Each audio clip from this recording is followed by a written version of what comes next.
After 10 years of doing this job, I think you know the type of cars that turn me on.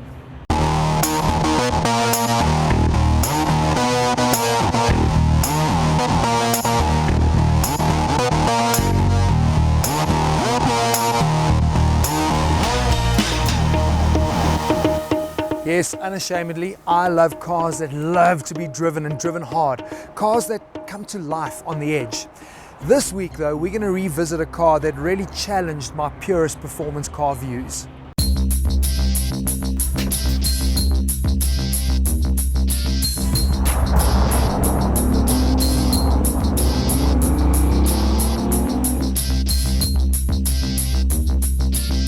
So it blew my mind, and now it's blown its top.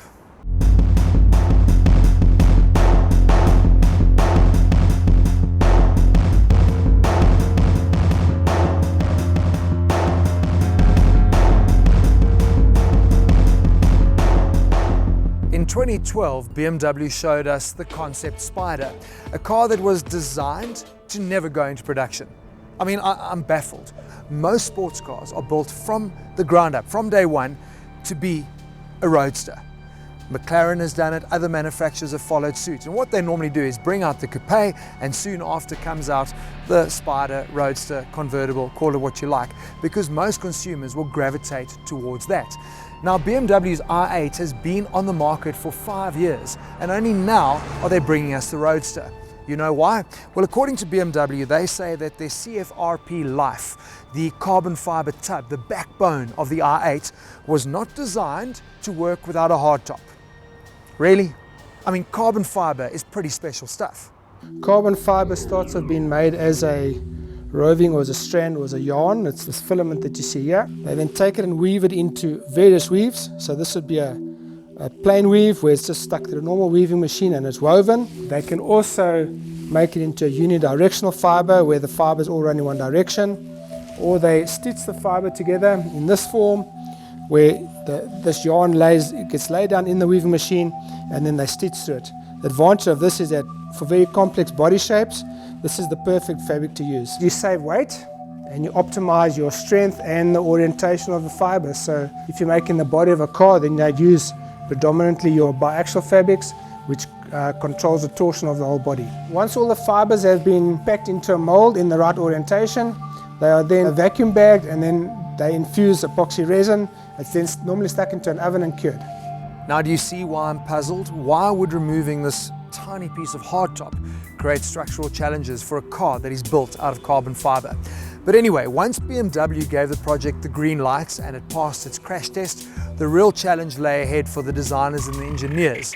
And I think this is probably the most impressive part of the car, is how it's built.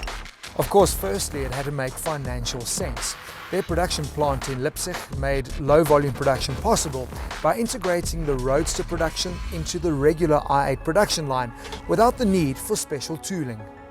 They then designed a folding soft top, both for purist appeal and a necessary weight-saving requirement. Sticking to their futuristic theme, they've even used 3D printing to produce a metal component in the folding roof structure. The vertical folding Z-shaped roof can open in 15 seconds and at speeds of up to 50 kilometers an hour.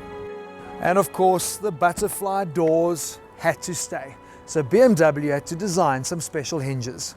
The coupe is class leading in terms of aerodynamics, so the clever people had to redesign the airflow for open top driving to achieve an impressive 0.28 drag coefficient in the Roadster.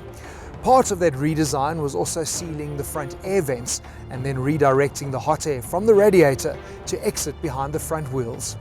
Something as simple as this, a speaker cover has to be tweaked when it's suddenly getting bombarded by wind at high speed. So they've come up with a clever little fix. A special fabric's been laid over the mesh to do away with any unnecessary wind noise. So I have a P rating scale for assessing sports cars. And Practicality is not one of those Ps. I mean, the i8 Roadster, you could probably fit a laptop bag in the boot, and because there's a plug-in hybrid, you can't be running your charging cable across your townhouse complex floor. So you are going to need a garage that has a plug point. I know, first world problems. Also with sports cars, the doors always open really wide. Our i8 has those beautiful beautiful butterfly doors, which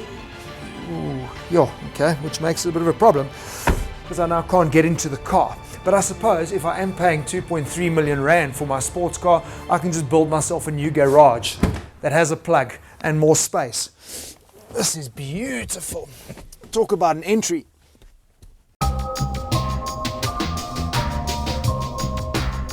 But when you are finally in, trust me, you're not going to want to leave. The interior is just such a lovely modern space. I love it.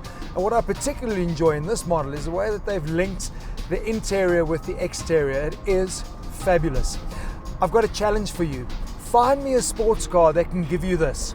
0.5 liters per 100. Yep, that is what I got on the commute to work this morning. With the new uprated battery, it's more powerful. You've actually got a range of 60 kilometers, and if you choose to drive in full EV mode, you can reach speeds of up to 120 kilometers an hour. But that is not what the i8 is about. It is not an EV. It is a performance hybrid. The seamless integration between the 1.5 litre 3-cylinder petrol engine driving the rear and the 76 kilowatt electric motors driving the front wheels is the real genius of this car. The Roadster comes out with the uprated power that was recently introduced on the i8 Coupe. So you've got 275 kilowatts combined. I know it doesn't sound like very much, but don't forget the i8 weighs under 1.6 tons. It is super light. It feels a lot quicker than the claimed 0 to 100 time of 4.6 seconds. I don't know how to explain it. It's almost like a tidal surge. It's just this relentless push.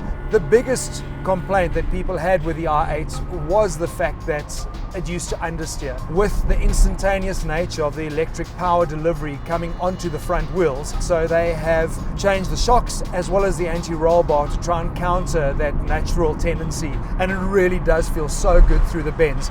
I love the chassis on this car. It is so perfectly balanced, and it is a different driving style. It's not a point and squirt. You want to carry speed in this car. I really enjoy it. What a beautiful car to drive. But where the Roadster scores its biggest P rating from me is in the pull factor. I mean, seriously, take a look at this car. It has presence aplenty. You know, when we drove the Coupe back then, it was the car that turned the most heads for us. And that's just continued now they've taken the top down. In actual fact, the cool thing is you can now literally see the extent of the neck whips as you drive on by. It is a thing of beauty. But why doesn't it sell? I'll tell you why. Because the i8 and the Roadster, they're ahead of their time. The consumers that are buying cars in this segment, they haven't even woken up yet. They want to see their big block engine displayed, not a 1500 3-cylinder that's hidden. They want to be heard before they're seen. They want performance that they don't even know how to unleash. The i8 is a sports car that's dressed like a supercar, and its pricing similarly puts it in a no man's land. And it's a real pity because I absolutely love this car. You know, it is effortless in the city. Its immediacy of the power delivery makes it feel so much faster than it really is. I guess like it took BMW a few years to get their heads around the i8 as a Roadster, consumers clearly still need time to appreciate that a sports car can be a 1500 hybrid. Its time will come.